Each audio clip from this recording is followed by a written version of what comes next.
Welcome to Thoughts on the Market. I'm Mike Wilson, Chief Investment Officer and Chief U.S. Equity Strategist for Morgan Stanley. Along with my colleagues bringing you a variety of perspectives, I'll be talking about the latest trends in the financial marketplace. It's Monday, June 13th at 11 a.m. in New York. So let's get after it.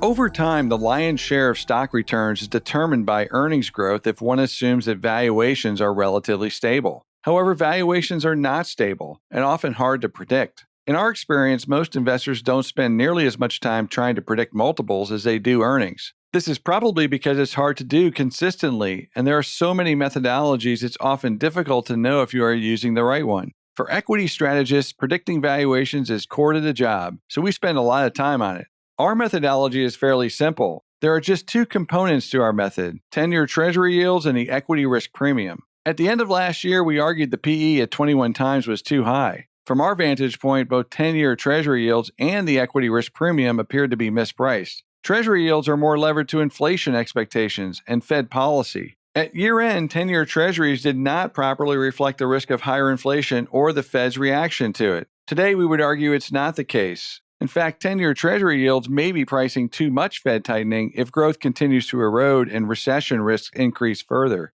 In contrast to Treasury yields, the equity risk premium is largely a reflection of growth expectations. When growth is accelerating, the equity risk premium tends to be lower, and vice versa. At year-end, the equity risk premium was 315 basis points, well below the average of 375 basis points over the past 15 years. In short, the equity risk premium was not reflecting the rising risks to growth in 2022 that we expected coming into this year. Fast forward to today, and the equity risk premium is even lower at just 300 basis points. Given the rising risk of slowing growth in earnings, this part of the price-earnings ratio seems more mispriced today than 6 months ago. At the end of the day, we think 3,400 represents a much better level of support for the S&P 500 and an area we would consider getting bullish. Last Friday, consumer sentiment in the U.S. hit an all-time low due largely to concerns inflation is here to stay. This has been one of our greatest concerns this year with respect to demand, and one of the areas we have received the most pushback. We continually hear from many clients that the consumer is in such great shape due to the excess savings still available in checking accounts. However, this view does not take into account savings in stocks, bonds, cryptocurrencies, and other assets, which are down significantly this year. Furthermore, while most consumers have more cash on hand than pre-COVID, that cash just isn't going as far as it used to, and that is likely to restrain discretionary spending.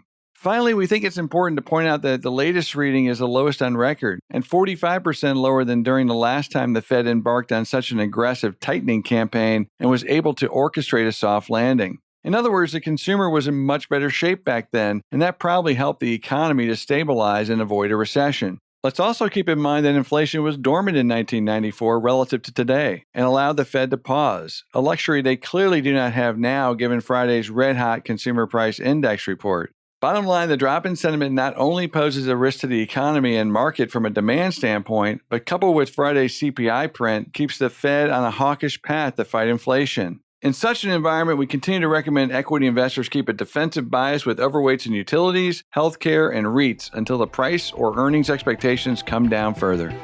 Thanks for listening. If you enjoy Thoughts on the Market, please take a moment to rate and review us on the Apple Podcast app. It helps more people to find the show. The preceding content is informational only and based on information available when created. It is not an offer or solicitation, nor is it tax or legal advice. It does not consider your financial circumstances and objectives and may not be suitable for you.